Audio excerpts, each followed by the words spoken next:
네, 오늘 말씀은 사무엘상 25장 1절에서 13절까지 말씀입니다. 사무엘상 25장 1절에서 13절까지입니다. 네, 교독에서 읽겠습니다. 제가 먼저 읽겠습니다.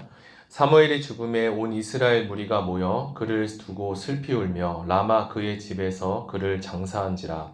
다윗이 일어나 바란 광야로 내려가니라.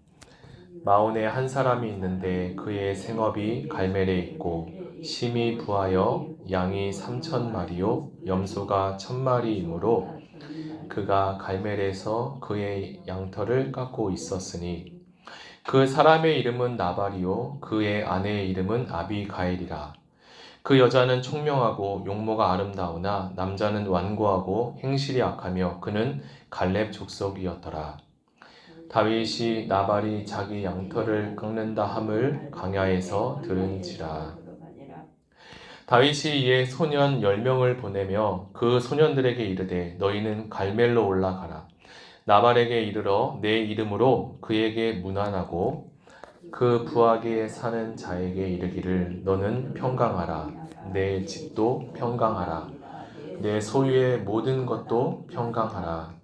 내게 양털 깎는 자들이 있다함을 이제 내가 들었노라. 내 목자들이 우리와 함께 있었으나 우리가 그들을 해하지 아니하였고 그들이 갈멜에 있는 동안에 그들의 것을 하나도 잃지 아니하였나니 내 소년들에게 물으면 그들이 내게 말하리라. 그런즉 내 소년들이 내게 은혜를 얻게 하라. 우리가 좋은 날에 왔은즉 내 손에 있는 대로 내 종들과 내 아들 다윗에게 주기를 원하노라 하더라 하라. 다윗의 소년들이 가서 다윗의 이름으로 이 모든 말을 나발에게 말하기를 마치매 나발이 다윗의 사환들에게 대답하여 이르되 다윗은 누구며 이새의 아들은 누구냐 요즘 각기 주인에게서 억지로 떠나는 종이 많도다. 내가 어찌 내 떡과 물과 내 양털 깎는 자를 위하여 잡은 고기를 가져다가 어디서 왔는지도 알지 못하는 자들에게 주겠느냐 한지라. 이에 다윗의 소년들이 돌아서 자기 길로 행하여 돌아와 이 모든 말을 그에게 전하매 같이 읽겠습니다. 다윗이 자기 사람들에게 이르되 너희는 각기 칼을 차라 하니 각기 칼을 차매 다윗도 자기 칼을 차고 400명 가량은 데리고 올라가고 200명은 소유물 곁에 있게 하니라. 아멘. 네, 저는 어떤 책을 보면서 이런 문구를 본 적이 있습니다. 지혜로운 여인은 10년 안에 남편을 세우고 20년에 자녀를 세우며 30년에 가문을 세운다는 말이 있습니다. 이 말은 그만큼 지혜가 중요하며 지혜의 영향력 또한 크다는 말을 하고 있는 것 같습니다. 오늘 본문에서는 죽을 뻔한 큰 위기를 건진 한 여인의 지혜로운 이야기가 나옵니다. 다 같이 말씀을 가지고 살펴보겠습니다. 오늘 본문을 읽어보니까 1절에 성경은 사무엘이 죽었을 때 온 이스라엘이 모여 그를 위해 슬피 울며 장사했다라고 이야기합니다. 온 이스라엘이 그곳에 많이 모였다는 것은 그 당시에 사무엘이 가졌던 영향력이 얼마나 컸던가를 우리에게 보여주고 있습니다. 오늘 본문은 사무엘상 25장 1절과 그리고 2절 이후로 크게 나눌 수 있는데 1절에서는 사무엘의 죽음과 그리고 다윗이 바란 광야로 떠난 것을 기록하고 있으며 2절 이후에서는 나발이 다윗을 거절한 사건에 대해서 기록하고 있습니다.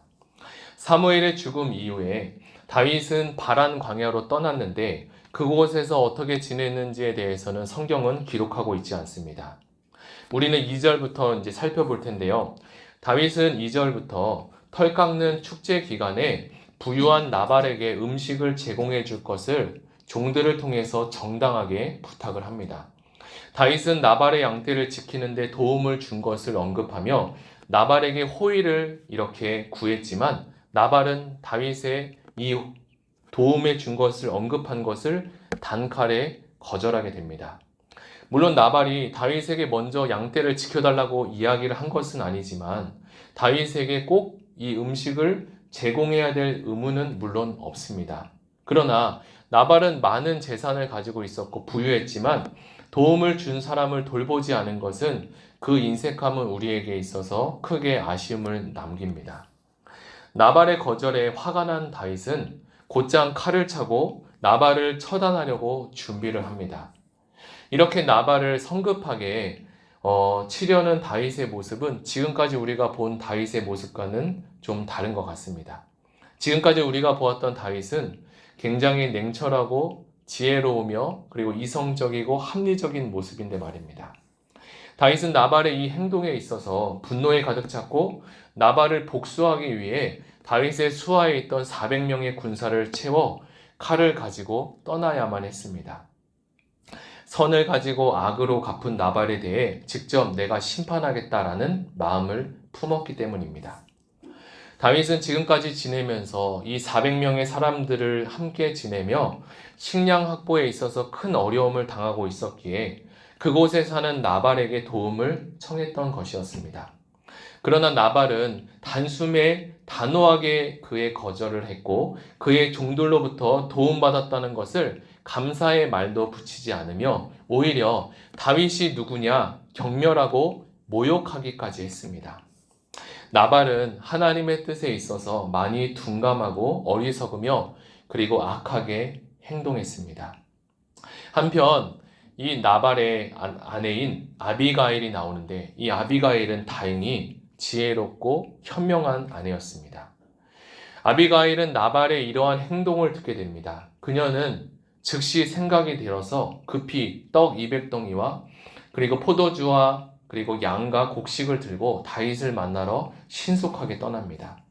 아비가일이 출발하는데 마침 나발을 해하려고 내려오는 다윗을 만나게 되죠.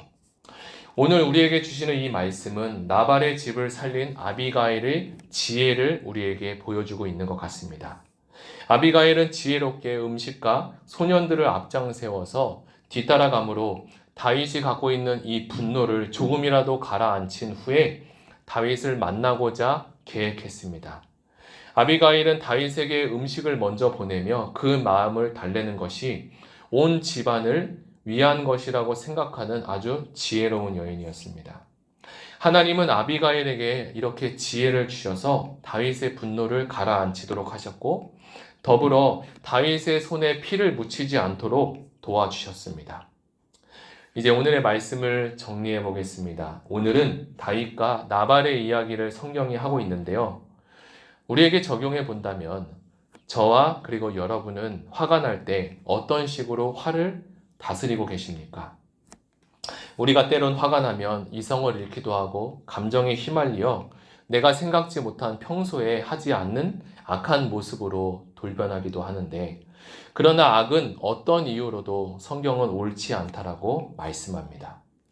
이러한 화와 분노로 인해 죽음의 위기에 있는 나발을 건진 아비가일의 지혜를 오늘 묵상했으면 좋겠습니다. 우리가 오늘 기도할 때 하나님 우리에게 지혜를 주셔서 성냄을 참고 그리스도인의 사랑으로 나아갈 수 있는 은혜를 더하여 달라고 하나님께 기도하면 좋겠습니다. 우리의 화와 우리의 분노를 다스릴 수 있는 것은 우리에게 없다고 생각하고 부족하다고 인정하며 들은 말씀을 생각하며 성내는 것이 하나님의 의를 이루지 못한다는 하나님의 말씀을 생각하며 화가 나고 답답한 일이 생겨도 하나님이 우리에게 주시는 지혜로 승리할 수 있다는 확신을 가지고 다 같이 기도하면 좋겠습니다. 이 시간에 우리 들은 말씀을 생각하며 같이 기도하기를 원하는데요. 사무엘상 25장의 말씀을 통하여서 나발이 다윗에게 도움받았던 것을 단칼에 거절해서 다윗이 화가 나서 칼을 차들고 나발을 처치하려고 출발했습니다. 하나님 그런데 중간에 아비가일을 보내서 아비가일의 지혜를 통해서 다윗의 손에 피를 묻히지 않게 하셨고 나발을 살리게 한 그 아비가일의 지혜에 대해서 우리가 묵상하게 되었습니다.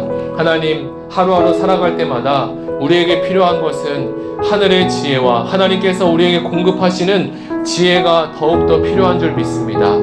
내일 일도 알지 못하는 답답한 상황 가운데 하나님이 온 우주 만물을 창조하시고 미래를 아시는 그 하나님을 의지하며 오늘 우리도 하나님 아비가일에게 주었던 그 지혜를 달라고 그리고 하나님이 주시는 그 지혜를 가지고 살아갈 수 있는 은혜를 달라고 우리 다 같이 기도하시겠습니다.